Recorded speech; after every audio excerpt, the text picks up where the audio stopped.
Le loup est la représentation traditionnelle et injuste de la face obscure de l'humanité.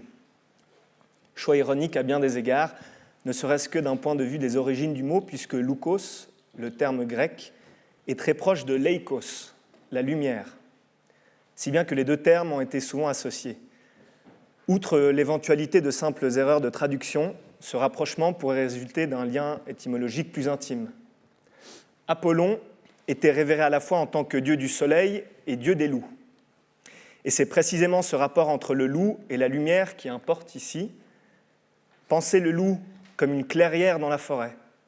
Il fait parfois si sombre au fond des bois qu'on ne distingue plus les arbres, et la clairière représente l'espace propice à la découverte de ce qui est démontré. Voilà, bonjour à toutes et à tous. Je m'appelle Dariush Gavami, je suis membre du Shenju Lab, et bienvenue à cette table ronde intitulée Perspectives animales. Je vous propose du coup de cheminer ensemble pendant à peu près 1h30 dans une clairière animale et marcher dans la lumière du loup avec nos 4 invités ici présents, que voilà, je suis très heureux d'accueillir. On va discuter ensemble, et puis ensuite on va ouvrir l'échange avec vous au bout de 45 minutes, 1 heure, on verra un peu où est-ce qu'on se retrouve. Commençons du coup par présenter nos invités, et je vais commencer par toi, Anne. Bonjour. Anne, tu es spécialiste de philosophie et de littérature, directrice de recherche au CNRS rattaché à l'ENS. Et si tu es spécialiste de Proust, tu es notamment ici aujourd'hui pour les nombreux travaux que tu as consacrés sur la représentation du vivant et surtout de l'animalité en littérature. Ton dernier ouvrage, Une bête entre les lignes, étudie comment les animaux, les plus nobles aux plus infimes, se glissent dans les pages de nos livres et analysent ce qu'ils ont à nous raconter. Tu animes Animaux, qui est un carnet de veille zoopoétique d'actualité littéraire, artistique, scientifique sur l'animalité et les interactions entre le vivant et le monde. C'est une sorte de blog, on pourrait dire. J'invite vraiment tout le monde à aller voir ce Animaux. Et puis PhiloFR, qui est un carnet du Centre de philosophie contemporaine de l'ENS. On te retrouve demain à 11h, ici même, pour ta conférence Figure et défiguration du loup en littérature. J'ai une première question pour toi, Anne. Il y a un exercice que tu proposes toi-même dans les carnets de recherche Animaux. Qu'est-ce que c'est qu'un animal, au juste ? Déjà, on ne sait même pas comment l'écrire, puisque Animaux, dont tu parles depuis tout à l'heure, ça s'écrit A-N-I-M-O-T-S, le carnet de recherche dont parle Dariush, et qui est un terme que j'ai emprunté à Derrida en détournant un petit peu le sens que ce philosophe donne à ce mot, animaux, A-N-I-M-O-T. Derrida, avec ce mot, essaye de montrer que les animaux, A-N-I-M-A-U-X au pluriel, sont en quelque sorte dominés, catégorisés, classés, amoindris, appauvris par le mot animal au singulier, avec un A majuscule, l'animal, et puis toutes les espèces d'un côté, dont a parlé Jean-Christophe tout à l'heure, et puis l'humain de l'autre. Donc déjà, c'est l'animal pour moi, bien sûr, ce sont, je vais y venir tout de suite, des êtres vivants animés, mais c'est aussi une question de mots, parce qu'avec les mots, on peuple ou on dépeuple. Et donc je pense que c'est extrêmement important d'être attentif à ces mots-là. Donc je peux te dire ce que c'est qu'un animal pour moi. Il y a dans la langue française le mot bête et le mot animal. Le mot bête qui nous vient de bestia, c'est le petit chapeau, là, le petit accent circonflexe qui vous rappelle qu'il y a eu un S un jour. Et la bestia, c'était la bête brute, bestia bruta, c'était vraiment, voilà, c'est ce que Elisabeth de Fontenay nomme dans Le silence des bêtes qu'elle a fait paraître en 1999. Elle dit la bestia bruta, c'est vraiment la bête stupide, féroce, enfermée en elle-même, etc. Et puis, c'est pas ce que elle ni moi ne pensons, hein, voilà. Mais c'est comme ça qu'on envisage souvent la bête, hein, la bête humaine, et puis la bête du Gévaudan. Et puis l'animal. Donc vous voyez, c'est quoi un animal ? Mais déjà, il y a plein de mots pour le dire. Et puis l'animal, eh ben, ça vient du mot anima en latin, donc ça nous ramène vers l'âme, l'âme de vie, ça nous ramène vers ce qui est animé, ce qui est doué de motion, ce qui est doué aussi d'émotion, c'est ce qui peut se mouvoir et aller vers quelque chose. Et voilà, c'est aussi ce qui a non pas simplement des affects, mais des sentiments. Ça dépend un peu des animaux d'ailleurs. Donc voilà, en tout cas, il n'y a pas d'animal au singulier, il y a plusieurs mots pour le dire, et puis je pourrais parler 1 heure sur tous ces mots-là, y compris en allemand, en grec. Tyr, qu'est-ce que c'est tyr? Therion, ça vient du grec therion. Et tyr en allemand, ce n'est pas la même chose que animal, pas du tout. J'arrête. Merci. Jean-Marc Landry, bonjour. Bonjour. Tu es biologiste, éthologue, grand spécialiste européen de Canis lupus. Tes recherches de terrain ont révolutionné la compréhension du comportement des loups en système pastoral et les interactions loups, troupeaux, mesures de protection telles que les chiens, ou aussi les techniques d'effarouchement. Actuellement, tu es mandaté par l'État de Vaud pour réaliser un suivi local du loup et accompagner les bergers et les éleveurs dans le Jura vaudois face à cette situation inédite. Tu es, on pourrait dire, un scientifique de terrain. Et ta fondation, la Fondation Jean-Marc Landry, prône la voie du milieu. On entend beaucoup ce terme, la voie du milieu. Qu'est-ce que ça signifie au juste, cette voie du milieu ? Alors, la voie du milieu, c'est un terme que j'utilise depuis de nombreuses années pour sortir des extrêmes. Parce que depuis que je travaille sur le loup, ce que j'ai réalisé, c'est qu'on me demande toujours de faire partie d'un camp. On me dit, t'es pour ou contre le loup ? Et quand j'ai commencé à travailler en 1995 en Valais, on m'a dit, mais t'es pour le loup ou t'es contre le loup ? Si t'es contre le loup, ben, t'es dans un clan, puis si t'es pour le loup, t'es dans un autre clan.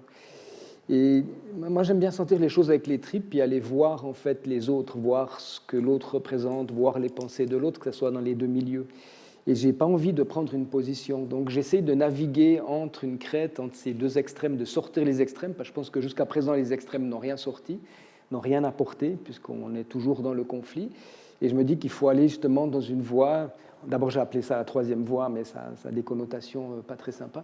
Donc, j'ai pris la voie du milieu, qui est, en fait, c'est un terme qui a été inventé, je crois, que par Bouddha, donc bien avant moi, qui invite justement à aller connaître l'autre, voir l'autre, accepter l'autre, et puis d'essayer de trouver ce cheminement entre ces deux voies pour arriver à une cohabitation. Pour moi, le mot cohabitation veut dire que vous vivez sur le même territoire, on échange. Ce n'est pas coexistence comme les Anglais utilisent, où il y a les loups d'un côté, ou la faune d'un côté, et puis, ou les plantes, et puis les humains de l'autre. C'est vraiment cette interconnexion.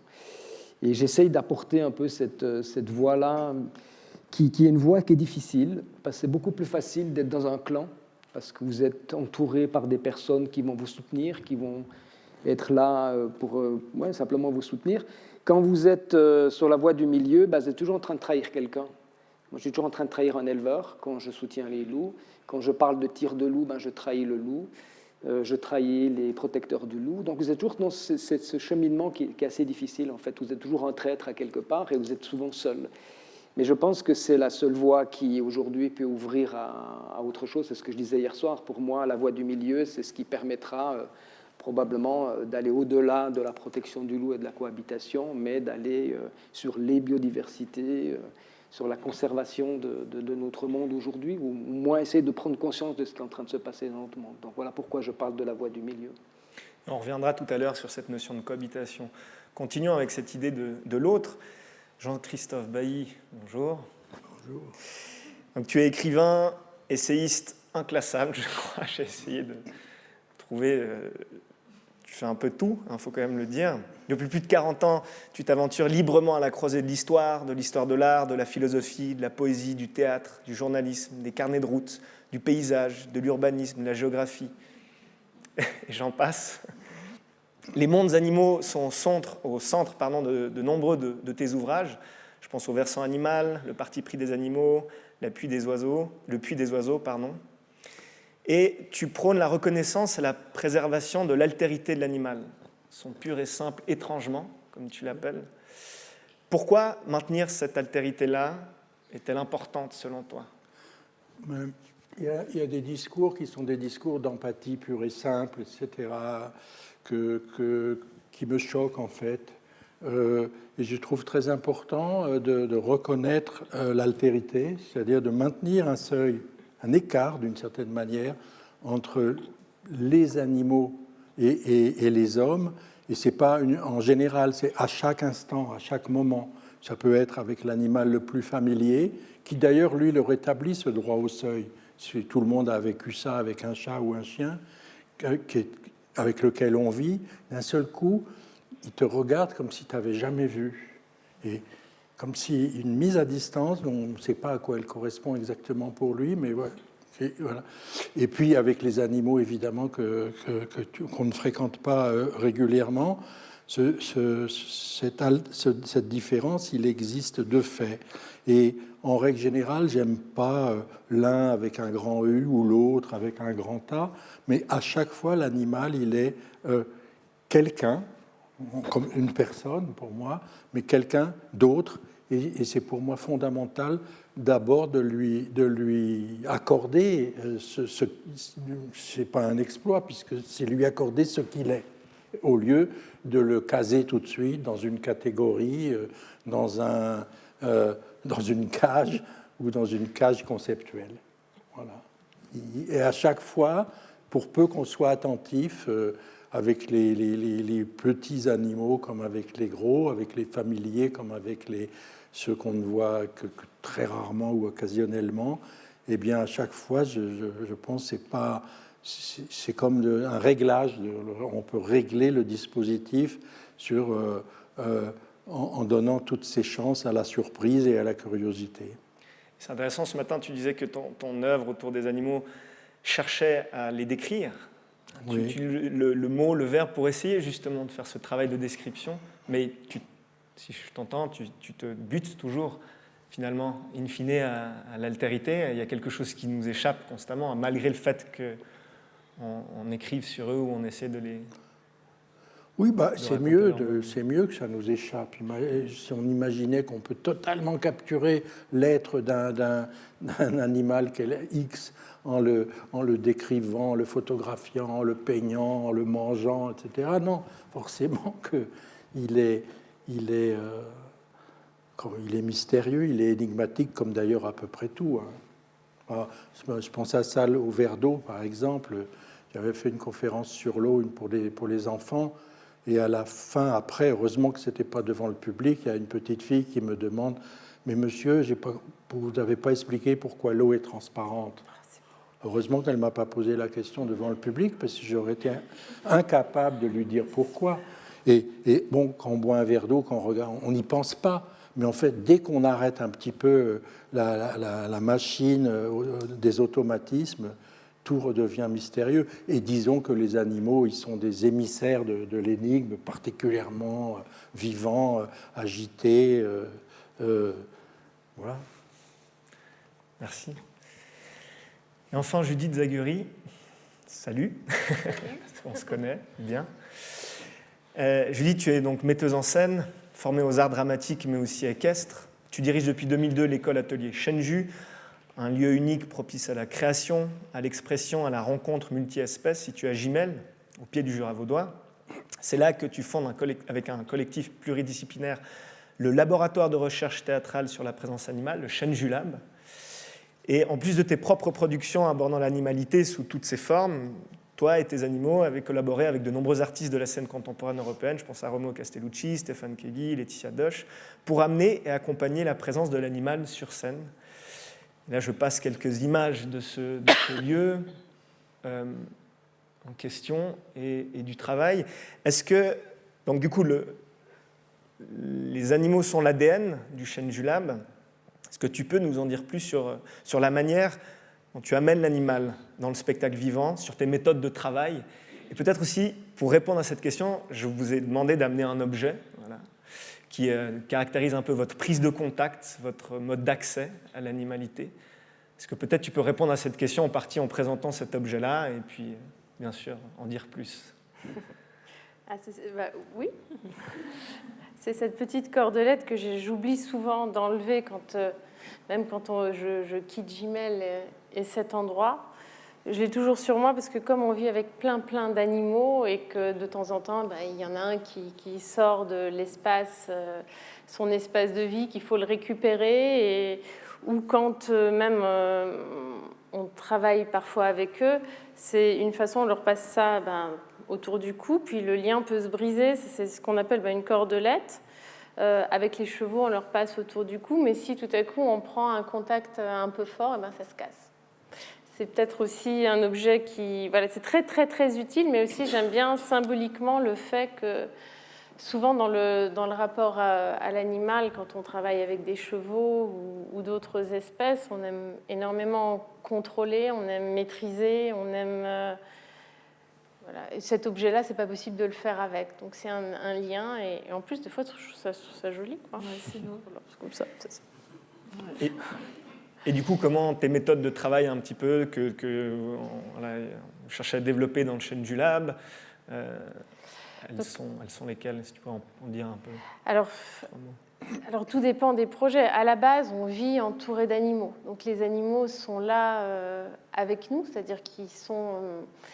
on a un rapport quotidien avec eux. C'est pas juste des animaux où on va se dire on va faire un spectacle, on va aller chercher un animal pour faire ce spectacle. Ils sont là. Et l'idée, c'est avant tout que quand ils sont sur scène, ils soient d'abord très à l'aise et ensuite qu'on puisse voir leur personnalité, leur prise de décision par moment, ou alors, quand ils sont avec des humains sur scène, qu'on voit le dialogue qui s'établit entre les deux. Et une des particularités, c'est aussi de laisser exister la décision de l'animal. C'est-à-dire que on aime bien quand quelque chose ne fonctionne pas, où l'animal peut ne pas faire la proposition, ce qu'on lui suggère. Et aussi de respecter leur temps et de redonner la possibilité à un animal de gérer un espace, de gérer le temps, voilà. Et quand on travaille avec des artistes qui souhaitent parfois collaborer avec nous, à chaque fois que je les rencontre ou qu'on se rencontre, souvent ils ont plein d'envies, plein de trucs, puis je les regarde, je dis bon, je sais pas, c'est pas forcément tout ce qu'on projette de faire avec un animal, c'est pas forcément ce qui est le plus intéressant, mais venez, passons du temps ensemble, rencontrer l'animal, puis on va voir avec lui ce qu'il est d'accord ou pas de faire. Et généralement, on arrive à des formes totalement non spectaculaires. Mais c'est de la coexistence, souvent l'un à côté de l'autre. Et après, c'est à chaque fois une tentative et un chemin, des questions, une co-construction de quelque chose avec l'animal. Merci. Allons au vif du sujet. Anne, c'est toi qui m'as envoyé cette image. Il faut que je la re-regarde. C'est une image de Gustave Doré. Doré. Pardon, Gustave Doré. Est-ce que tu peux nous en parler un petit peu? Oui, alors je vais me mettre un tout petit peu de côté. Et c'est une image que j'aime évidemment beaucoup. Je voulais un peu parler du conte de main, mais en fait, je ne vais pas tellement en parler. C'est donc une image qui illustre un passage du Petit Chaperon rouge. On a entendu Petit béret rouge tout à l'heure. Là, c'est Petit Chaperon rouge de Victor Hugo. Et ça nous dit que les animaux sont au cœur de nos rêves, de nos cauchemars, qu'ils logent à l'endroit du plus intime, au lit, qu'ils dorment avec nous, pour le meilleur et pour le pire. Et que cette petite fille, elle a un étrange mouvement, parce que voilà. Donc il y a un côté évidemment de mise en danger de la fillette. Et je pense que c'est important de ce point de vue-là que ce soit une petite fille et pas un garçon. Mise en danger, elle veut se recouvrir, et puis en même temps elle est circonspecte, vigilante, peut-être attirée par ce loup qui est à côté d'elle, qui est déguisé en grand-mère. Alors c'est très intéressant parce que dans l'image qui nous est donnée là, c'est une image très troublante, pour paraphraser Butler, Judith Butler, sur le genre, parce que On a une fillette qui est sans doute une jeune fille tout juste pubère. Le petit chaperon rouge qui a un nom masculin va dans une forêt envoyée par sa mère et sa mère grand. Sa mère en était folle et sa mère grand plus folle encore, donc par deux furies, envoyées dans la forêt avec du rouge sur elle, qui est bien sûr le symbole des règles, de la puberté, de la passion, etc. Et puis, voilà, elle se retrouve un moment au lit avec un loup qui a dévoré la grand-mère. Donc, c'est qui ce loup? C'est un loup? C'est une grand-mère vorace? C'est pas évident de le savoir, surtout qu'à la fin, elle va être mangée elle-même aussi. Donc, ce loup va se retrouver avec 2 femmes dans le ventre, enceinte de 2 femmes. Donc, voilà, c'est une image qui me passionne parce qu'elle vient nous dire que... l'indécision et l'indétermination et une violence assez fascinante est au cœur de nos nuits. Et j'aime bien ça aussi. Et les enfants, ils adorent. C'est un conte d'avertissement qui se termine mal dans la version de Perrault. Les frères Grimm vont faire intervenir un homme, un chasseur, qui va devenir obstétricien, qui va ouvrir le ventre, etc. Là, ce n'est pas le cas du tout chez Perrault. C'est implacable. C'est implacable, on se dirige du début à la fin vers une fin, voilà, vers une fin programmée qui est celle, c'est pour te manger, et le loup la mangea. Voilà. Alors il la mange, c'est-à-dire qu'il la consomme. Cette image, du coup, soulève notre rapport au loup et l'imaginaire qu'il peut susciter. Et donc, ma question à toi, Jean-Marc, c'est quoi le loup? Qu'est-ce que le loup, en fait, d'une certaine manière? Qui est-il? Qu'est-ce qu'il évoque pour toi? Pourquoi avoir choisi le loup comme objet? Alors, tu veux que je parle de quel loup? Parce que, comme je dis souvent, il y a plusieurs loups. Actuellement, il y a le loup des croyances. On en parlera bien mieux que moi. Je réalise aussi qu'il y a le loup d'Internet maintenant, et qu'il y a un loup qui prend place parce que tout le monde peut avoir accès, puis tout le monde a un avis sur le loup qui est différent. Et il y a le loup des scientifiques. Et parmi les scientifiques, il y a différents avis. Et quand je fais de la caméra thermique, comme on l'a fait dans le sud de la France, pour moi, c'est essayer de s'approcher de la réalité pour voir qui il est, d'avoir un œil extérieur et puis d'arriver dans cette intimité du loup pour comprendre qui il est. Et j'étais assez surpris de voir qu'aucun chercheur avant nous n'avait eu cette idée-là, où on avait la possibilité d'aller dans la nuit, de voir l'invisible et puis de simplement voir c'est quoi un loup, quoi. Et puis dans les loups, comme je l'ai montré hier, il y a des loups qui ont l'air sympas, il y a des loups qui ont l'air moins sympas, il y a des loups, sincèrement, on dit « mais il est con celui-ci ». On s'exprime comme ça, des fois derrière la caméra. Là, certains, on est très admiratifs. Donc tout d'un coup, je ne découvre pas qu'un loup, mais je découvre en fait une multitude de loups. Et ces loups, pourquoi je m'y intéresse? Parce qu'ils font résonner quelque chose en moi depuis très longtemps. Et notamment quand j'ai vu La Tuile à loup, c'est un film que j'ai vu avec ma grand-mère à l'âge de 12 ans, où c'est une histoire où, je crois que c'est après la Deuxième Guerre mondiale, en fait, il y a une vieille dame qui se trouve dans un coin du village, dans sa vieille ferme, avec une tuile qu'on appelle la tuile à loup, puis quand le vent du nord souffle, la tuile va siffler. Et ça veut dire que les loups vont revenir, mais comme les loups ont disparu de France, tout le monde se moque de cette vieille dame, et puis l'hiver venu, voilà, il y a des loups arrivent, et puis c'est cette interaction entre l'homme et le loup qui m'a intrigué. Ce que j'aime chez le loup, c'est cette interaction avec l'homme. Je n'ai pas envie d'étudier des loups tout seul au fin fond du Canada. Donc moi, c'est ça qui m'attire, c'est cette relation en fait, du loup à l'homme ou de l'homme au loup. Voilà. Et puis, j'ai aussi une partie, je pense, de moi-même qui est attirée, qui fait partie de moi-même, que je le veuille ou non. J'ai un autre animal que j'aime beaucoup, et mon surnom à l'université, c'était chamois, parce que j'adore les chamois aussi. Et je pense qu'il est important dans toutes les espèces qu'on étudie, c'est le lien que tu as avec l'espèce. Et je ne peux pas voir le loup comme un objet d'étude. Et mes plus belles observations, mes plus beaux moments que j'ai vécus avec le loup, c'est les premiers affûts que j'ai faits parce que j'étais encore dans un imaginaire. Et j'ai retrouvé un peu ça dans ta conférence de ce matin, dans tes écrits, en fait, quelque chose que nous, scientifiques, tout d'un coup, on perd. Il y a une partie d'humanité, d'animalité qu'on perd face à l'objet scientifique.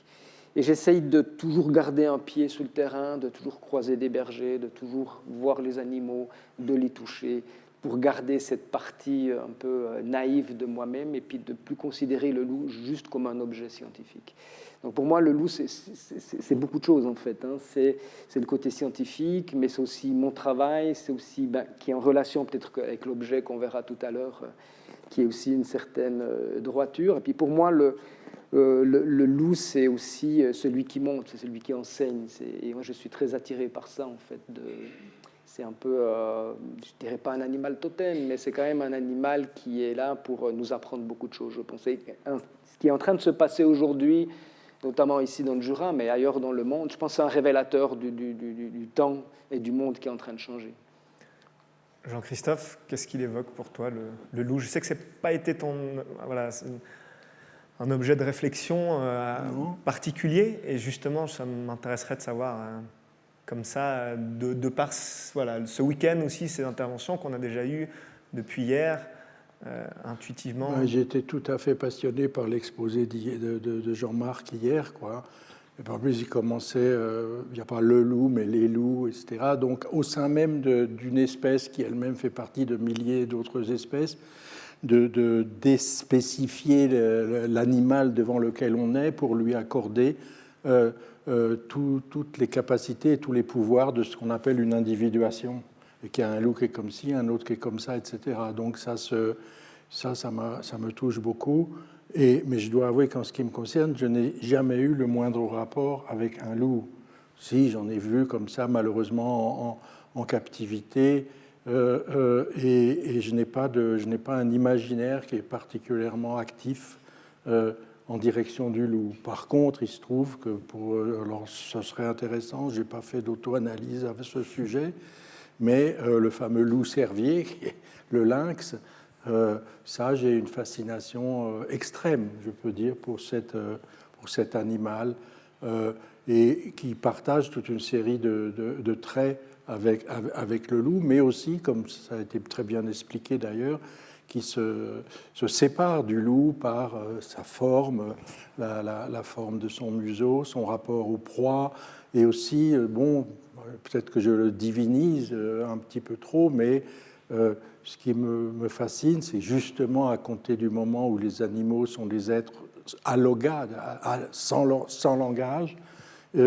ils ont des qualités de silence différentes les uns des autres, et que le sphinx, j'allais dire, le lynx, il a une qualité de silence, il a une résonance dans le silence qui est tout à fait extraordinaire.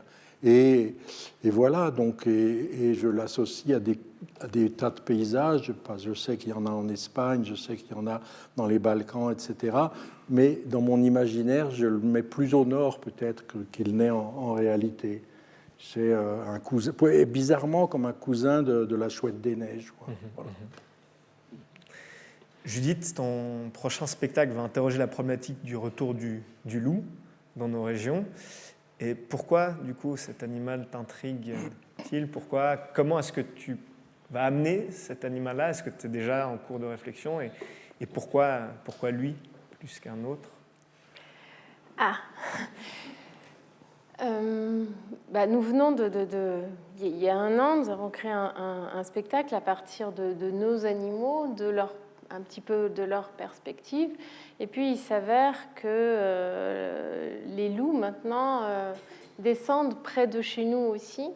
Et à un moment donné, on s'est dit qu'il était intéressant d'interroger peut-être leur présence, parce qu'il y avait un lien direct aussi avec le territoire de nos animaux, et de voir un petit peu ce que ça pouvait évoquer dans ce rapport-là.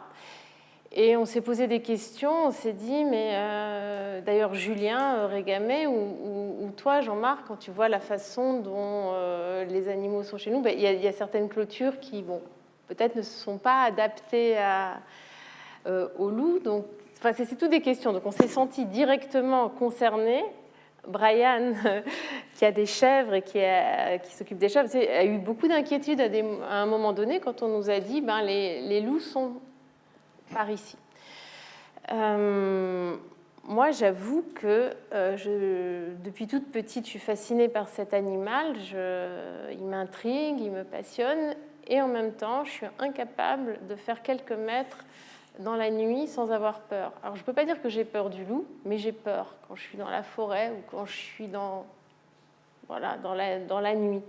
Par contre, je n'ai pas du tout peur de jour à l'idée de rencontrer cet animal qui m'interpelle. Après, donc c'est une enquête, on mène une enquête à plusieurs. D'ailleurs, il y a plein de personnes qui sont là dans la salle, qui sont impliquées dans ce questionnement de ce rapport-là. Jean-Marc, Anne font partie d'un comité scientifique qui nous accompagne aussi, et c'est extrêmement précieux. Il y a, je crois, Jeannette, une bergère, qui nous apporte énormément aussi dans tout ça, parce que il y a le loup. Les loups, on les voit pas, quoi. On imagine, on les perçoit, on les comprend un peu à travers toi, Jean-Marc, à travers certaines vidéos. Mais aussi, il y a les vaches, il y a les bovins qui sont directement concernés. Et moi, je suis aussi extrêmement touchée par les animaux qui rencontrent le loup, mais aussi par tout cet univers-là. Et j'ai l'impression qu'on a aussi rencontré le loup en rencontrant certains veaux et une certaine expression aussi sur le regard de ces veaux morts, de regard éteint. Il y a plein de choses qui se construisent comme ça petit à petit en étant aussi sur le terrain. Et voilà. Et du coup, comment tu penses la marque du Shenju Lab, c'est aussi la présence de l'animal sur scène. L'idée n'est pas d'amener un loup sur scène. Comment est-ce que tu as imaginé, aux prémices un peu de ce projet-là, témoigner de sa présence? En partant du principe que le loup ne sera jamais, évidemment, sur scène et qu'on ne va pas essayer de récupérer un chien. Il y a plein de races de chiens qui pourraient ressembler à des loups, mais ça n'a pas de sens. Donc c'est plutôt à travers peut-être certaines images typiquement qu'on pourrait ramener de cet univers, mais de tous ces témoignages, des rencontres qu'on fait, de cette enquête. Il y a aussi des sons qui sont pris. Il y a toute l'enquête que toi tu fais sur le terrain, d'enregistrement, de paroles, mais ça va être aussi peut-être ce que tu vas nous apporter, Anne, du loup dans la littérature.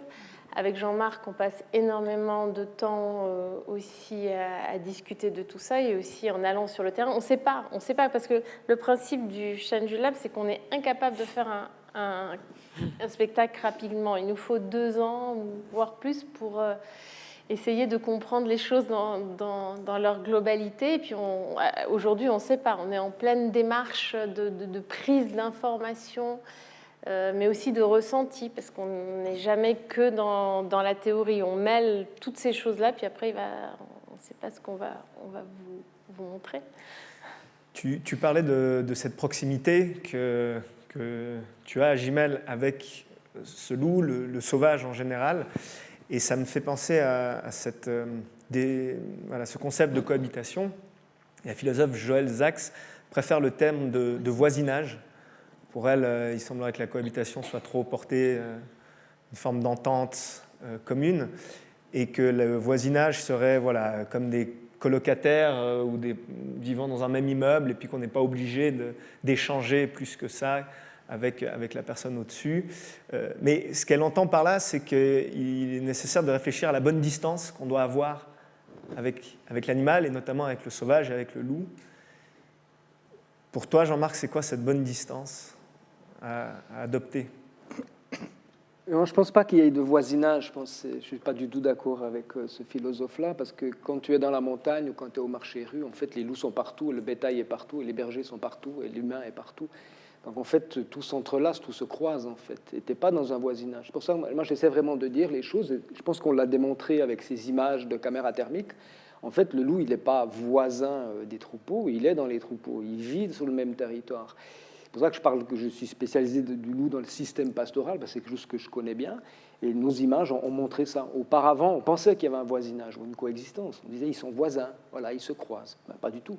on a des loups qui, de temps en temps, dorment à côté des troupeaux. On ne sait pas pourquoi. Le loup s'approche d'un troupeau, comme s'il allait prédater, et d'un coup, il se couche, puis il roupille là pendant 1 heure, 2 heures.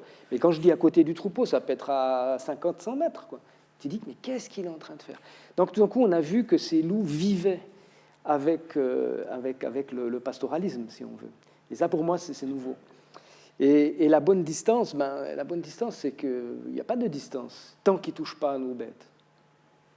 Tu vois, et là, tout d'un coup, quand ils touchent à tes bêtes, au veau actuellement, ou le jeune bovin, ou à des équins, ou à des caprins, ou à des moutons, et ben là, c'est qu'il est rentré dans ta sphère individuelle, il est rentré dans ta sphère privée, quoi. Et donc, c'est ton voisin qui rentre chez toi, qui rentre dans ton frigo, et à ce moment-là, c'est là où ça ne va pas. Tu vois. Et on ne sait pas aujourd'hui comment faire pour dire au loup, ben, garde cette distance-là, parce que nous, on est partout. On est une espèce, alors moi, c'est en tant que biologiste éthologue, où je pense que l'humain est une espèce invasive, donc on est partout. Et c'est comment tu laisses la place aux autres, quoi. Mais pas qu'au loup, hein, c'est aux chamois. On l'a vu hier soir, hein, des chasseurs nous disaient, ben, il n'y a plus de chamois, il n'y a plus de cerfs. Et aujourd'hui, on a cette division des animaux entre ce qui est utile pour l'homme et ce qui est inutile pour l'homme, ce qui est nuisible pour l'homme, quoi. Et je pense que le loup vient interroger ça. C'est pour ça que moi, je n'aime pas tellement ce terme de voisinage, parce que je pense que si tu es berger ou bergère en montagne, eh ben, les loups, ils sont chez toi. Tu vois, et ce qu'on oublie souvent, c'est que quand vous allez en montagne, que vous allez dans les Alpes, quand vous allez randonner, ou quand vous allez randonner au marché rue, tu arrives chez un berger ou une bergère. Tu arrives chez quelqu'un. Tu vois, donc tu n'es plus voisin, tu arrives chez eux.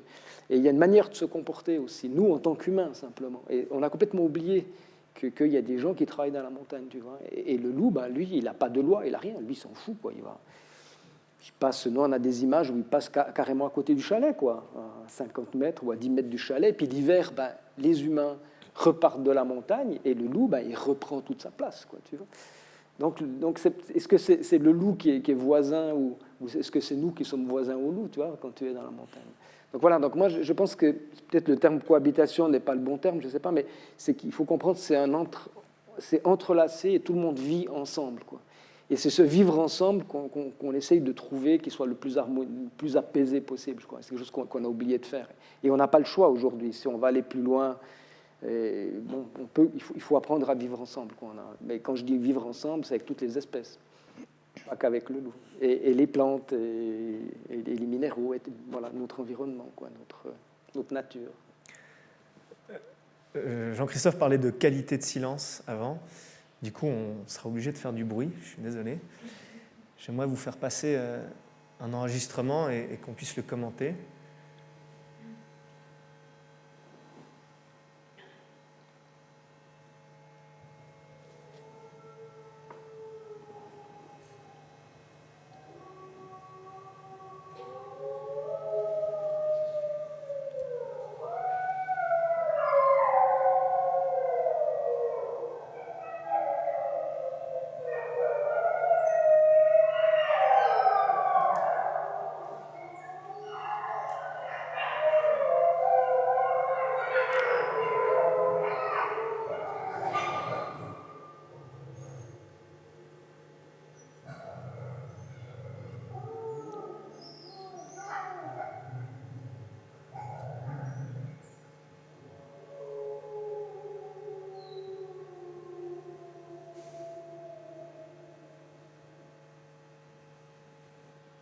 Anne, qu'est-ce qu'il évoque pour toi, ce cri, ce hurlement? Comme moi. Je me suis noté là le mot modulation justement, c'est pas un hurlement, il y a de tout. Il y a des hurlements, des plaintes, des grognements, un chant. Et donc, il faut avoir un sacré arsenal lexical pour arriver à rendre compte de ces lignes mélodiques qui sont pas forcément harmonieuses d'ailleurs, mais en tout cas qui nous renvoient vers c'est ce que disaient Jean-Marc et Jean-Christophe, à savoir des singularités. On entend des voix différentes. En tout cas, moi, c'est ce que j'ai entendu, même si je serais bien incapable de dire combien il y avait de loups dans ce clan. Tu me disais que pour toi, les hurlements des loups étaient comme, ou en tout cas ces appels-là étaient comme un peu la voix de la forêt, d'une certaine manière, qu'il y avait quelque chose qui résonnait de plus loin que simplement l'espèce. Ça me fait penser à Aldo Léopold qui parlait de le chant de la grue comme le cri de l'évolution. En fait, ce qui a été très étrange pour moi cet été, donc j'étais avec tout ce petit monde, voilà, on a fait une nuit d'affût en forêt, et à un moment, avec Jean-Marc et puis Olivier, un ami, on a entendu ce hurlement de loup. Et en fait, moi, ce que j'entendais depuis le départ, depuis des heures, c'était le chant de la forêt, c'était d'abord et avant tout les sonnailles. C'est-à-dire que quand on est à l'affût, la nuit, ce qu'on entend tout le temps en basse continue, c'est cette bande-son dont parle Jean-Christophe dans ses livres, la bande-son du vivant, il en parle, eh bien, c'est d'abord le bruit des vaches, le son des vaches qui se déplacent. Et puis le loup vient en quelque sorte s'inscrire dans cette partition. Voilà. Donc la voix de la forêt, elle est complètement diversifiée. Et puis il y a évidemment tous ces silences qui valent comme des vies à part entière. C'était drôle parce qu'on a vu un renard notamment. Et puis par contre, ce renard, il ne glapissait pas. Enfin, il était... je pourrais en parler, mais ce qui m'a frappé, c'est que ce renard... On va le voir. D'accord, j'en parlerai tout à l'heure, donc je ne dis rien. Voilà. Jean-Marc, ce hurlement, comment tu l'interprètes, toi? Comment je l'interprète? Qu'est-ce qu'il disait là? Qu'est-ce qu'il raconte? Là, vous avez entendu probablement un mâle qui a commencé à hurler avec une voix très grave, et puis après, il y a probablement des louveteaux qui sont derrière des jeunes, et puis il y a des remises à l'ordre avec des grognements. Donc ça, c'est l'analyse un peu scientifique, qui est un peu chiante à quelque part. Moi, j'avais envie de vous parler d'autre chose. J'en ai jamais parlé, j'en ai parlé juste à Judith. C'est que dans le mandat que j'ai avec le canton de Vaud, je dois essayer de démontrer qu'il y a de la reproduction, qu'il y a des louveteaux. Le problème qu'il y a, c'est que quand je démontre qu'il y a de la reproduction, due à l'ordonnance fédérale sur la chasse, ça permet au canton de tirer des loups. Donc vous voyez que Jean-Marc Landry, avec sa casquette d'éthologue et de biologiste, et sa casquette aussi de naturaliste et de Jean-Marc Landry avec ses émotions, est de nouveau sur la voie du milieu entre ces deux mondes, en fait. Et on a, grâce aux pièges vidéo, on a vu à un moment donné qu'il y a des transports de nourriture. C'est ce que je veux dire, que les adultes, tout d'un coup, vont vers le site de rendez-vous, l'endroit où les louveteaux attendent pour recevoir la nourriture des adultes. Et puis, en faisant des calculs, j'ai fait une circonférence en me disant le site de rendez-vous, il doit être par là, donc on va organiser un hurlement provoqué, c'est-à-dire que moi, je vais sur le terrain et puis je vais appeler les loups. Alors, on a fait ça. Et j'avais deux endroits d'hurlement, et puis le premier, ça n'a absolument rien donné. On est allé sur le deuxième, et là, je hurlais un peu vers le côté ouvert, en fait, en sachant que juste derrière moi, il y a un petit chemin qui est monté dans la forêt. Donc, j'ai fait 2 hurlements, ça n'a rien donné. Puis, je me suis dit, tiens, je vais aller sur le petit chemin, et puis je vais essayer d'hurler là, à l'envers, contre la forêt, où il y a un peu de vent. Je me dis, ça ne va rien donner. Et puis, je démarre, et les loups répondent. C'est-à-dire que les loups, depuis tout le début de la session d'hurlement, était juste à côté de nous. Quand je dis à côté de nous, disons à 100 mètres maximum. Et ce qui s'est passé pour moi là, et ça vous montre cette idée de la voie du milieu, c'est que tout d'un coup, ce n'est pas le scientifique qui vous parle, c'est l'homme de terrain, c'est Jean-Marc. J'en parlais avec émotion, j'étais connecté à... Il y a un moment donné où il y a quelque chose de formidable qui se passe, c'est que vous n'avez plus de frontières entre l'homme et l'animal. Et vous avez quelque chose, il y a un lien en fait, comme un cordon ombilical entre moi et les loups, entre les loups et moi. Et en fait, il y a d'autres personnes qui étaient là, donc c'était l'excitation d'avoir trouvé ces loups. Donc je me retourne pour aller voir les autres, et en fait, j'ai senti une déchirure. Une déchirure pour 2 raisons, parce que d'un coup, si j'étais seul, je serais resté seul, ce que je fais quand je suis seul. Voilà. Là, je ne pouvais pas. Vous avez une déchirure, en fait. Et sur le Mans, maintenant, parce que c'était nouveau pour moi, cette déchirure. Et je savais, en fait, en partant, que je condamnais les loups, quoi. Si je n'ai pas découvert ces louveteaux, ou nous, parce que c'est un travail d'équipe, il n'y avait pas le tir, mais je sais qu'on doit passer par là. Et pour moi, ça a été une expérience qui était très forte et très déchirante. Et maintenant, quand j'entends les loups hurler, il y a toujours ce côté de fascination de dire, voilà, c'est le loup, mais il y a aussi ce côté du biologiste qui revient. et de naviguer entre ces deux mondes-là. Parce que mon job, c'est aussi de dire les choses qu'elles sont. C'est pour ça que je suis aussi payé. Et puis, on essaie toujours un peu de naviguer là-dessus. Et les gens ont beaucoup de la peine à comprendre ça, parce qu'on me condamne des deux côtés. Aussi bien les éleveurs peuvent me critiquer que les naturalistes, parce que je navigue toujours entre ça.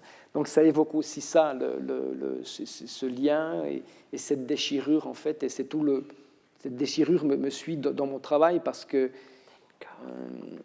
Judith parlait de quelque chose d'important, c'est que l'année passée, j'ai eu une stagiaire qui était fille d'éleveur et d'éleveuse, et elle nous a amenés au regard des veaux morts, ce que je n'avais jamais vu. Et en fait, tout d'un coup, on regarde les yeux des veaux, et il y a certains veaux, quand ils sont morts, ils ont une expression, et qui te prend les tripes, comme un hurlement de loup, si tu veux. Tu vois.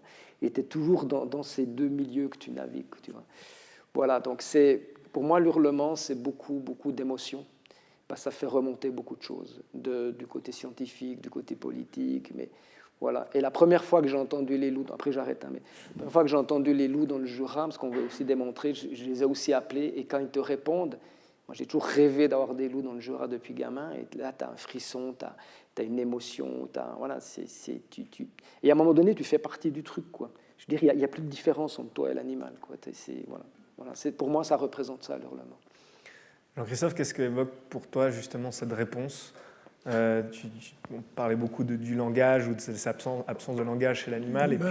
Là, moi, malheureusement, je n'ai pas du tout une expérience comme celle que raconte Jean-Marc, ou comme j'ai entendu aussi de la part de Baptiste Morisot, qui raconte aussi des rencontres nocturnes avec les loups, où il lance l'appel et il y a la réponse, etc.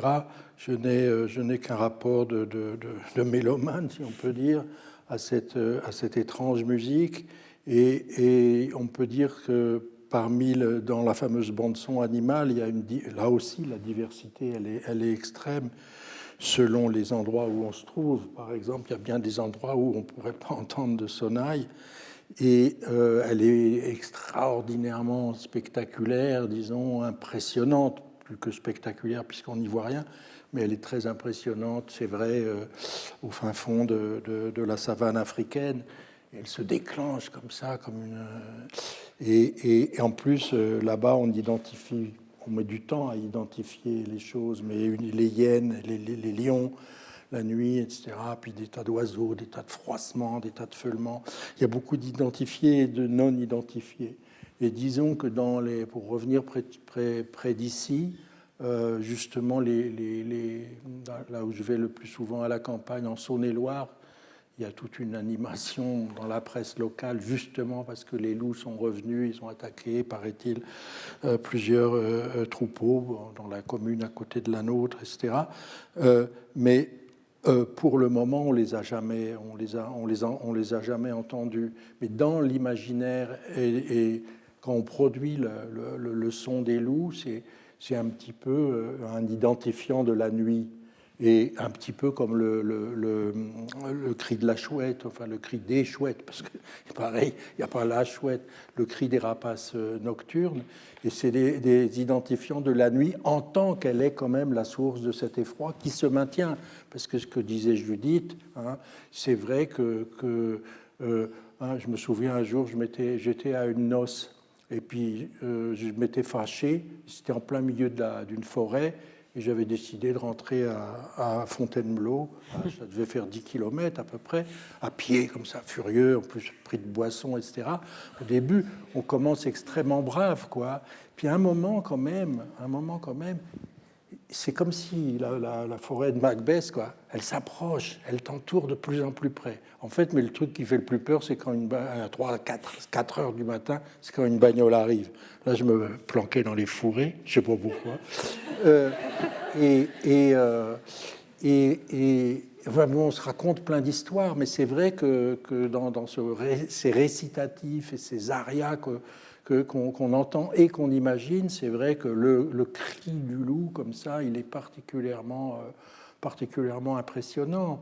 Mais en même temps, c'est vrai qu'on aurait énormément envie, et Morisot, il en parle bien de ça, d'identifier ce qu'il se raconte, parce que il y a les marques, les marquages, mais l'espace sonore reste un espace de marquage, mais c'est autre chose aussi, que ce soit pour les loups, pour le chant des oiseaux. Il y a le monde sonore, c'est un monde entier, quoi. Et dans l'ouïe du loup, il y a aussi peut-être aussi des façons d'entendre leur propre chant, si on peut dire, complètement différemment de ce que nous on entend. Hein. Et par exemple, on sait que sur le chant des oiseaux, le chant d'un oiseau que nous on entend cui comme dans le conte tout à l'heure, c'est beaucoup plus long. C'est-à-dire ils ne sont pas du tout sur les mêmes fréquences ou sur les mêmes durées. Et qu'il y a très peu d'événements sonores dans le chant d'un oiseau pour nous. Pour un autre oiseau, il y en a énormément. La séquence, elle est beaucoup plus longue. Et ça, ce sont des choses très importantes, je crois, les temps, les temporalités de l'écoute pour tout ce qui est sonore. Donc, premièrement, ce qu'on entend, c'est, je pense, je sais pas, tu me dis, je pense que c'est pas ce qu'ils entendent eux, les loups. D'abord, ils se comprennent, etc. Mais c'est vrai que quand tu le racontes, et quand je l'ai entendu raconter par Morisot, c'est vrai que c'est absolument fascinant de se dire que si on imite assez bien le chant, le cri, je ne sais pas comment l'appeler, d'ailleurs c'est marrant, chant, on a l'impression qu'on dit quelque chose de faux, cri, on sait qu'on ne dit pas la bonne, parole, ça serait le son du loup, hein, si on l'imite assez bien, il répond. Et c'est quelque chose de tout à fait d'extraordinairement troublant. Parce que là, il ne s'agit même pas d'un appeau, ce n'est pas un trucage, c'est le corps propre de l'imitateur, si on peut dire. Hein. Moi, je brode. Et ce qui était impressionnant pour avoir été présent lorsque tu leur as lancé cet hurlement, c'est qu'il y avait une incarnation corporelle aussi quand tu l'as fait. Ce n'était pas simplement ta voix qui part, mais il y avait quelque chose qui partait du sol pour ensuite s'extraire. Petite anecdote, parenthèse aussi, ça me fait penser, Judith, on a fait un spectacle l'année dernière où il y a eu cette bande-son qui a fait partie du spectacle. Qu'est-ce qui s'est passé à ce moment? Tu te souviens qu'apparemment il y a eu... Alors moi, j'ai pas entendu, mais Ouais. Plusieurs personnes ont dit qu'ils avaient entendu la réponse des loups. C'est-à-dire qu'on a passé, et c'était au moment des répétitions. Certains, Mathilde, je sais plus, mais Séverine, voilà. Donc il y a eu ça, et il y a eu un écho du dehors. Alors est-ce que c'était les loups, est-ce que c'était des chiens? Moi, j'ai vraiment. Jean-Marc. Jean-Marc, on le voyait peu. C'était Jean-Marc. Ouais. Donc voilà, au pied du Jura, à Gimel, on lance relativement fort des bandes son et on se fait répondre aussi. Il y a une réponse. Est-ce que c'était des chiens aussi? Moi, j'arrive pas. Quand j'ai entendu cet enregistrement, moi, j'entends aussi des chiens. Il y a tellement d'écho entre les loups et les chiens. C'est quand même le fou que ce soit le premier animal qui a été domestiqué. Et c'est fou. Le chien, oui. Le loup devenu chien, ouais. Voilà. Parfois, quand on les voit, sur toutes ces images, on voit vraiment des sales clébards, ou des beaux chiens, ou des beaux loups, Et sans doute, ils nous ont protégés, non? Les loups, ils sont sans doute protégés d'autres prédateurs en donnant l'alerte aux... C'est une hypothèse. C'est une hypothèse, hein. Qu'on peut développer. Ah, ben voilà. Fini. Non, Non, mais l'idée, en fait, ce qui est extraordinaire, c'est qu'aujourd'hui, on parle de ce loup qui a, je parlais des croyances, cet animal qui fait peur, et pourtant, c'est le premier animal à avoir été domestiqué il y a entre 20 et 30 000 ans, donc au paléolithique supérieur. Et une des hypothèses, mais qui est la plus naturelle, c'est qu'il faut sélectionner quelque chose. Et vous imaginez qu'à cette époque-là, les humains ne pouvaient pas sélectionner la queue enroulée, les oreilles pendantes ou des couleurs de robe qui n'existaient pas, puisque vous n'avez que des loups sauvages. Et une des hypothèses, c'est de dire qu'on a sélectionné la distance de fuite. Si vous sélectionnez la distance de fuite, puis que l'animal a moins peur de vous, on sélectionne aussi la docilité. Et probablement que les chasseurs-cueilleurs, au printemps, avaient des camps qui étaient temporaires, avec un surplus de nourriture, et des loups se sont approchés pour aller chercher de la nourriture. Et celui qui avait le moins peur des humains et du camp d'humains avait le plus de nourriture, le plus d'énergie, puis donnait le plus de chances de survie au louveteau. et une reproduction la meilleure. Ça, on peut comprendre, mais ce qu'on ne comprend pas, c'est pourquoi des humains à cette époque-là ont accepté que des loups s'approchent des campements humains. Vous dites aujourd'hui ça, on fait des sauts. La première chose, c'est qu'à cette époque-là, le loup est un mésoprédateur. C'était un prédateur de taille moyenne parce qu'il y avait de l'ours des cavernes, il y avait de la hyène, il y avait du loup, il y avait du lion d'Asie. Bon, il y avait des grands prédateurs qui pouvaient être un danger pour l'humain. Et le loup a une particularité, c'est que quand il y a un danger, notamment pour les louveteaux, il va émettre un cri qui a... Et les louveteaux vont aller se cacher. De temps en temps, on l'entend, nous, sur nos vidéos.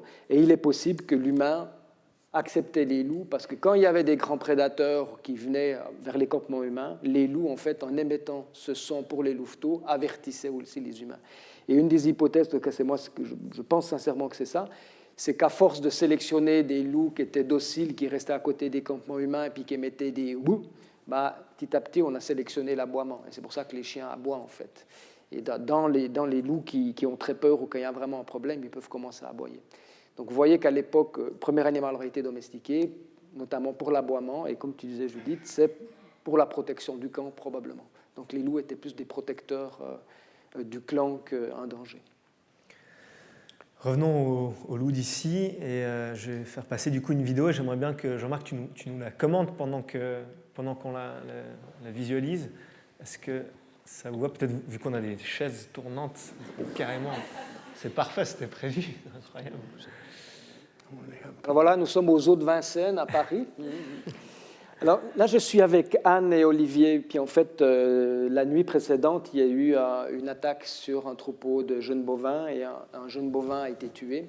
Et en dessous, vous voyez la carcasse. Et puis j'ai proposé, parce qu'on voulait un peu comprendre ce qui se passait, j'ai proposé à Anne et Olivier de venir avec moi. Donc on s'est cachés sous un arbre, sous un épicéa, pour essayer de voir si un animal allait venir. Et tout d'un coup, on a vu des oreilles au fond. Puis là, vous voyez une séquence où je pense que c'est la louve qui est actuellement sur le mont Tendre, qui s'approche de cette carcasse, mais qui n'ose pas la toucher, en fait. Et ce qui est paradoxal sur cette image-là, vous voyez beaucoup de crainte, beaucoup de peur avec la queue entre les jambes, avec un animal qui est très prudent, qui regarde dans notre direction, en fait, qui ne nous a pas du tout vus parce qu'on n'est pas dans son vent, et puis qui tourne là autour, et pourtant il y a de la nourriture, elle a besoin de nourriture, mais elle n'y va pas, elle n'y accède pas.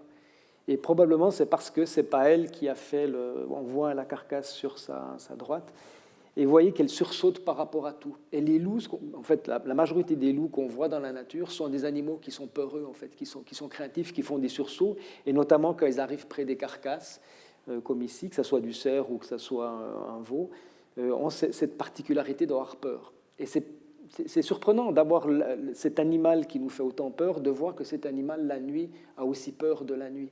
Et parfois, ils peuvent sursauter par rapport à un autre animal qui va passer, qui peut être un renard, ou qui peut être d'autres loups, ou parfois des chevreuils. Et ici, vous avez un renard qui, lui, a un peu moins peur, qui vient sur la carcasse. Parfois, on peut aussi voir... Et là, vous voyez qu'il a découvert, si vous voyez, voilà, on va voir un lièvre. Et dans la nuit, il ne sait pas ce que c'est, en fait. Il a entendu un autre animal et il est intrigué. Je pense qu'il ne sait pas exactement ce que c'est. Et vous voyez que ce renard, qui serait plutôt un chasseur de lièvres, en fait, est intrigué et a un peu peur en tout cas, mon interprétation, ça veut dire qu'il a un peu peur du lièvre, parce qu'après, une image que vous n'allez pas voir, c'est qu'il fuit à cause du lièvre, en fait. Il quitte une zone de nourriture à cause du lièvre. Donc là, vous avez un lièvre qui fait peur à un renard. Voilà. Et ça, c'est ce que la caméra thermique vous permet d'observer. Vous voyez qu'il est très, très, très attentif, et vous voyez que ce lièvre va disparaître. Et le lièvre n'a pas du tout fait attention au renard, mais le renard, lui, l'a repéré. Et une des hypothèses aussi, c'est que, bien sûr, que les renards qui mangent sur des carcasses risquent aussi de se faire courser par des loups qui reviendraient défendre la nourriture. Donc, vous voyez que dans cette nuit-là, vous devez être hyper vigilant par rapport à tout ce qui vous entoure. Anne, tu étais présente ? Oui. À cette scène, c'est peut-être toi qui as filmé ou non? Non. C'est pas toi qui as filmé. Alors, ce qui est très intéressant pour moi, il y a deux choses. Tu n'as pas revu ces images depuis que non, tu je les les ai avais... pas vues, et surtout, je n'ai pas vu ça. C'est-à-dire qu'on a été trois, on avait une lorgnette, une lunette thermique et des jumelles thermiques. Donc on avait 2 objets thermiques pour 3. Et moi, à ce moment-là, je ne les avais pas devant les yeux. Donc ce que je voyais, c'était la nuit noire.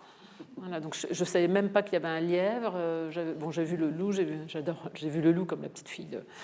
Voilà, j'ai vu le renard. Et donc c'est super intéressant pour moi puisque j'étais présente mais je n'ai rien vu. Et donc je le découvre maintenant et je n'avais pas vu cette histoire de renard qui fuyait le lièvre. Et ce qui m'avait frappé, alors par contre j'ai vu plein d'autres choses puisque j'avais les jumelles à plein de moments. Et notamment quand il y avait D'abord c'est moi qui ai vu le loup la première, j'étais contente. Non, c'est fascinant hein, parce qu'on ne voit pas grand-chose. On voit les arbres, hein, parce que les arbres sont très chauds, ils conservent la chaleur, donc ça montre bien à quel point ils sont vivants. Enfin, ça, j'aime beaucoup. Et puis le reste, c'est sombre finalement. Et puis d'un coup, dans le vallon, on voit juste arriver le loup. C'est totalement onirique, alors qu'on est dans le réel. Donc il y a cet objet magique qui sont les jumelles thermiques, qui sont des objets magiques et diaboliques. Je vais en parler. Tu as dit quelque chose plusieurs fois, et c'est ce qui, moi aussi, m'a frappée en voyant la nuit. En voyant, non pas la nuit, mais en voyant la nuit. On voit la nuit, on voit ce qu'elle est. C'est la peur. C'est-à-dire que moi, contrairement à toi, j'étais persuadée que la louve ou le loup nous avait sentis, éventés, etc. Et les animaux, moi, je suis bien contente de ne pas être une femelle sauvage, quoi. Ils ont peur tout le temps. Le renard, hein, mais vous le verriez, il mange et toutes les 10 secondes, il se retourne, il est inquiet. Et effectivement, donc, je découvre en plus qu'il a peur d'un lièvre. Donc on oublie, nous, à quel point ce que Jean-Christophe a ressenti une nuit de beuverie et que moi j'ai ressenti, aussi une nuit après... Une grosse engueulade conjugale. J'étais partie en pleine nuit et dans la montagne, mais pas dans là où était Jean-Christophe, sinon ce serait fait peur totale l'un l'autre. Eh bien, c'est qu'à un moment, j'ai été terrorisée et je me suis planquée moi aussi dans les fourrés, comme quoi c'est vraiment... Non, mais ça montre à quel point c'est un instinct vital. Voilà, j'ai été terrorisée par un humain et son chien, qui lui-même devait être totalement terrorisé. C'était, je pense, un saisonnier qui dormait dans une camionnette un peu plus loin. Je pense que lui-même a été terrorisé par moi. Donc ceux qui se font peur les uns les autres, c'est aussi les humains. Juste une chose sur les jumelles thermiques. Moi, j'ai eu une espèce de révélation épouvantable, en fait, et en même temps émerveillée avec ces jumelles. Tu n'arrêtes pas de dire voir l'invisible. Et je trouve que c'est un tabou, on franchit un tabou démesuré en voyant l'invisible. On a une sorte d'exosquelette comme ça, d'instrument qui nous permet d'avoir accès à la nuit, alors que normalement on ne devrait pas y avoir accès, par nos yeux en tout cas. On devrait avoir un flair, etc., une audition développée. Et je me suis rendu compte, et je comprends à quel point pour toi, comment tu te sens traître. Il faudra un jour que je te parle de Deleuze sur la trahison, comme quoi c'est très positif, mais je comprends ce que tu veux dire. C'est que en éclairant la nuit avec nos jumelles, en montrant comme ça, en exhibant ce qui relève du tabou, du caché, du secret, du scellé, de ce besoin qu'on a que tout ne soit pas... dévoilé, et dans les très grandes religions, il y a toujours l'idée que le sacré ne doit pas être dévoilé, on doit le regarder toujours à travers une membrane. Eh bien, on éclaire l'obscurité, et puis du coup, dans cette obscurité, il y a des êtres vivants qui sont mis en lumière sous le feu des projecteurs et qui sont dans un état de vulnérabilité absolue. Et moi, ce que ça me fait penser, c'est que, en tant qu'humaine, j'en ai parlé à mes 2 fils il y a exactement 2 jours avant de venir. C'est drôle. Parce que vous savez, on a eu les images des femmes iraniennes et j'ai lu qui se dévoilent. Et j'ai lu que le gouvernement iranien voudrait faire de la reconnaissance faciale sur les femmes qui auraient une petite mèche qui dépasse, etc. Et je me suis dit, entre la reconnaissance faciale et les jumelles thermiques, il est devenu impossible de fuir. Et en fait, moi, ce qui me définit en tant qu'humaine, c'est, je vous l'ai dit tout à l'heure, le fait que je suis une femme animale, comme vous toutes et vous les hommes, des hommes animaux, et puis tout ce qu'on peut avoir au milieu aussi. Eh bien, ce qui nous définit toutes et tous, hein, c'est la capacité au mouvement. Et la définition de la liberté, on l'oublie toujours, c'est pas le droit à la parole, et tout patati patata. La définition de la liberté, et je le dis en tant que femme qui a vécu en Égypte et en Chine, dans 2 dictatures très différentes les unes des autres, c'est le droit au mouvement, le droit de s'asseoir sur un banc et de ne pas bouger, le droit d'aller à tel endroit. Et donc, voilà, moi, ça m'a traumatisée, en fait, cette expérience de jumelles thermiques, parce que je me suis dit que je ne pourrais plus fuir. Et en fait, je suis en train de chercher un lieu où ni la reconnaissance faciale, ni les jumelles thermiques pourraient me rattraper, moi et mes enfants. Voilà. Merci beaucoup. Jean-Christophe, à un moment donné, on a l'impression que la louve nous regarde l'objectif, regarde au milieu de cette caméra. Tu as beaucoup travaillé et écrit sur le regard. Oui. Qu'est-ce qu'il évoque pour toi, ce regard? Tu disais que c'est comme on accède à l'animal autrement par le regard. On y accède et en même temps on est refusé. Mais en même temps, je veux dire, même avec les humains, hein, le regard d'un autre être humain, spécialement même, disons, si tu es dans une relation amoureuse, voilà, ça s'arrête au bout d'un moment. C'est bon, il y a le célèbre passage de Lacan sur l'étreinte. Il m'a vas-y toujours, étreint, mais jamais tu fusionneras avec l'autre. Et le regard, il est encore plus radical que le toucher de ce point de vue-là. C'est-à-dire, et ce qui est fascinant d'ailleurs dans le regard, c'est cette si petit que soit un œil d'humain en l'occurrence, tu rentres pas dedans. Et tu le trouves beau justement par la quantité d'inconnu qu'il est. Parce qu'à la seconde où tu le vois, lui, il te voit, enfin, il est forcément dans un autre rapport à l'espace que toi, obligatoirement. On ne peut pas coïncider. Et même quand il y a une foule comme ça, dont les regards convergent, chacun est dans une position spécifique. Mais pour le croisement avec le regard, c'est étrange d'ailleurs parce qu'il y a des animaux qu'on peut regarder. Et bon, alors évidemment, souvent, malheureusement, c'est dans un parc zoologique ou etc. Il arrive qu'un animal se mette à fixer tel ou tel visiteur et puis si on en a envie, on peut essayer de tenir ce regard. Et là, on tombe sur un espace à la fois magique, de silencieux, d'incompréhension totale, d'admiration, enfin, etc., etc. Mais ça peut exister aussi avec des tout petits animaux. Par exemple, si on est avec un lézard, les petits lézards des murailles comme il y a partout chez nous, eh bien, ils ont une petite tête d'épingle, comme ça, noire, et ils te fixent. Et si tu ne bouges pas, ils restent comme ça. Qu'est-ce qui se passe à ce moment-là? Et il y a cette merveilleuse nouvelle de l'écrivain argentin qui est Julio Cortázar, qui raconte ça avec un axolote. Et l'axolote, bon, l'œil de l'axolote, il n'est pas beaucoup plus grand que celui du lézard, mais il raconte cette chose que dans un terrarium, qu'on peut vérifier d'ailleurs, parce qu'il y a toujours des axolotes dans le terrarium du Jardin des Plantes à Paris, il y en a sûrement ailleurs, etc. Et c'est vrai que ce petit animal, qui est un animal bien particulier, puisque c'est une larve qui continue de vivre en tant que larve, qui n'atteint pas le développement que la règle du jeu officielle lui supposerait, et en même temps, ce petit animal a au faciès extraordinairement étrange et amusant d'une certaine manière. C'est vrai que si tu le regardes, tu bouges la tête, il la bouge, il t'accompagne dans ce truc-là. Et la nouvelle de Cortázar est formidable, puisqu'à la fin, on se rend compte qu'elle est écrite par c'est la règle du jeu. Elle est renversée, elle est écrite par l'axolote qui s'est demandé ce qui lui arrivait avec cet homme qui le regardait.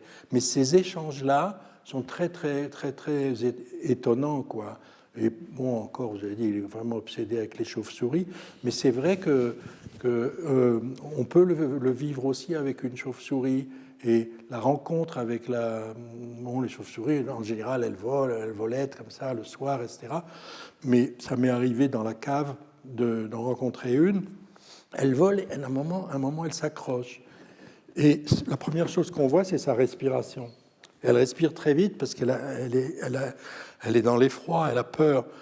Et si on ne bouge pas, c'est marrant, hein, vraiment, il ne faut pas bouger. On voit la respiration, la vitesse de respiration qui décroît, là. Pas spectaculairement, mais quand même, réellement. Et à un moment donné, il y a là un petit point noir qui te regarde, parce qu'elles ont une très bonne vue, contrairement à ce que raconte la légende. Et ces échanges-là, comment les qualifier ? Je ne sais pas, mais ce qu'on identifie, justement, c'est le seuil dans lequel la différence devient opérante. Voilà, c'est pas une fusion, ça, viens là chauve-souris ou viens là lion, etc. Voilà. Et je pense que c'est le commencement alors est-ce d'une cohabitation, exactement comme quand on voit un animal dormir, on dit tiens mais il a des poumons. Alors, c'est marrant si on pense à un lézard, il a des petits poumons le lézard, on n'y pense pas quand on le voit. Mais donc forcément qu'on partage quelque chose avec lui au moment même où on le voit, etc. Il ne s'agit pas du tout d'une mystique, il s'agit comment dire, de la reconnaissance, dans tous les sens du mot reconnaissance. Je te reconnais, lézard, en tant que lézard, et j'ai de la reconnaissance envers toi. Et ça se passe, c'est des micro-instants peut-être, mais c'est... bon, il y en a, il vaut mieux pas essayer de s'amuser à les fixer trop longtemps, par exemple. Hein. Certains reptiles, par exemple, pas conseillé, quoi. Non, on parlera demain, je crois aussi, tu vas évoquer la flamme verte dans l'œil. Donc, finalement, tu peux l'évoquer. Mais alors, bon, c'est pas forcément là où j'aimerais aller, mais ce que je voudrais juste enchaîner, c'était suite à ce que Jean-Christophe vient de dire. Tu parlais, parce que tu nous racontais cette expérience-là cet été, tu disais qu'il y avait un côté de l'humain de vouloir toujours plus, et que tu avais senti aussi que voilà, la louve était loin, puis on voyait sa tête, puis ensuite elle s'est approchée, puis on avait envie qu'elle aille sur la carcasse, on avait envie qu'elle prélève, tu avais envie qu'elle hurle, tu avais envie qu'elle s'approche de toi, tu avais envie de la toucher. Il y avait ce côté humain de vouloir, enfin, qui avait cet imaginaire de vouloir toujours plus dans la rencontre. Mais ce que tu disais par là, c'est qu'il y avait aussi une forme de réciprocité et que peut-être la rencontre était aussi, est-ce qu'elle est voulue ou pas, mais qu'elle était aussi proposée par l'animal lui-même parce qu'il y a de la curiosité aussi chez l'animal et que peut-être que la domestication est aussi... vient peut-être de cette curiosité-là qui est partagée. En fait, ce n'était pas à propos de ce qu'on a vu, de la nuit d'affût, mais effectivement, ce que je vous disais, c'est qu'on oublie très souvent à quel point les animaux sont curieux. On a toujours l'impression que c'est nous qui allons vers eux, par exemple. Et puis parfois, on est déçus parce qu'on voudrait qu'ils répondent à notre regard. Quand on va vers un cheval, vous savez, des chevaux dans un champ, super, tout le monde se précipite pour aller les voir, on sort de la voiture, ou des vaches. Enfin, voilà, quand on n'habite pas en Suisse, c'est toujours l'événement de voir des chevaux ou des vaches. Et puis ils n'en ont rien à fiche, ils ne viennent pas nous voir, on fait des meux, des trucs, vaguement ils lèvent la tête. Et donc, en fait, donc là, on est déçus, mais en fait, on ne se rend pas compte que eux, avec leur frémissement, enfin, qu'ils sont en réalité en éveil, mais tout simplement, c'est comme on a des yeux. Enfin, là, vous ne me voyez pas, je suis désolée, j'ai du mal avec la lumière. Donc, on a des yeux frontaux, une vision binoculaire, donc on a toujours tendance à projeter sur les animaux notre façon de sentir. Et du coup, on n'est pas attentif au fait que il y a rencontre à ce moment-là, alors qu'on croit que c'est déceptif, alors qu'on croit qu'on les a loupés. En fait, il y a rencontre, mais eux, ils nous rencontrent par un autre biais. Donc ça me frappe. Et puis, je rejoins aussi ce que tu dis souvent sur les loups. On croit qu'ils nous racontent quelque chose, puis en fait, toi, en tant qu'éthologue, tu nous dis, mais non, pas du tout. Là, ou sur les chiens, tu vois, non, ils ne sont pas en train de te faire des mamours. Là, il est en train de s'entraîner à te tuer. Voilà, c'est chouette. Bah si, c'est ce que tu disais hier. Hein. Oh, c'est super. Ah oui. Tu vois, il se blottit dans mon cou, j'adore. Non, juste, il veut t'égorger. Donc ça, c'est drôle. Hein. Eh bien, je me souviens, j'ai un ami avec qui je randonne, qui est un ornithophile, comme on dit. Et une fois, je racontais que j'étais ravie parce que dans le jardin que j'ai dans les Corbières, il y a un petit rouge-gorge tout le temps. Dès qu'il me voit, il est tout fou, il gazouille, il vient vers moi et tout. Et donc, voilà, j'étais vraiment dans le truc d'Héridien, de la rencontre, de l'adresse, etc. Et il me dit, ben non, en fait, c'est hyper territorial, et puis ils sont super courageux, ou alors il est complètement idiot, il n'a pas du tout conscience que je pourrais l'écraser avec mon pied. Et en fait, c'est juste qu'il n'est pas content, et qu'il me dit exactement ce que tu dis, que je ne suis pas une bonne voisine, que j'arrive sur son territoire et qu'il n'a pas du tout envie que j'y sois. Mais c'est pas grave, moi je suis très contente d'être là avec lui. Voilà, donc cette curiosité, je l'aime beaucoup, cette curiosité des chats notamment. C'est incroyable. Quand vous êtes dans un jardin avec un chat qui n'est pas à vous, mais qui habite plus ou moins un jardin, il passe son temps à venir voir ce que vous faites. Et ça, je trouve ça extraordinaire. Judith, cette curiosité-là, tu l'exploites d'une certaine manière dans ton rapport à l'animal, et ça devient des enjeux voilà, de jeu, justement, et des interactions possibles au quotidien. La curiosité ou l'envie parfois d'interagir avec nous, ou les propositions, quand un animal fait une proposition, dans l'idée, en fait, parce que bon, moi je parle d'animaux domestiques, d'animaux avec lesquels on vit, donc souvent ce qu'on fait quand il y a une proposition d'un animal, on la soulève, parfois on la récompense même, et on cherche parfois aussi à ce qu'elle puisse se reproduire, mais aussi dans une relation d'échange. Je fais référence à un spectacle dans lequel on avait imaginé mettre des animaux entre eux, on les a mis entre eux, voilà, et qui trouvent du sens, du jeu, qu'il se passe quelque chose sans présence humaine, je sais pas, en remettant des enjeux pour eux, des jeux sur les hauteurs et tout ça. Mais à un moment donné, les animaux nous ont regardés, et on a été obligé de faire intervenir aussi de l'humain à ce moment-là, parce que bon, ils avaient aussi envie de cette réciprocité, de cet échange, de faire des trucs avec nous, et finalement de co-construire quelque chose, de fabriquer quelque chose, de jouer, voilà. Donc oui, mais l'exemple de curiosité, moi, où j'ai vraiment senti la curiosité chez un animal, c'était chez un poulpe à l'état sauvage. Parce qu'après, on a rencontré avec Nathalie, qui est ici présente, on a aussi rencontré des poulpes captifs.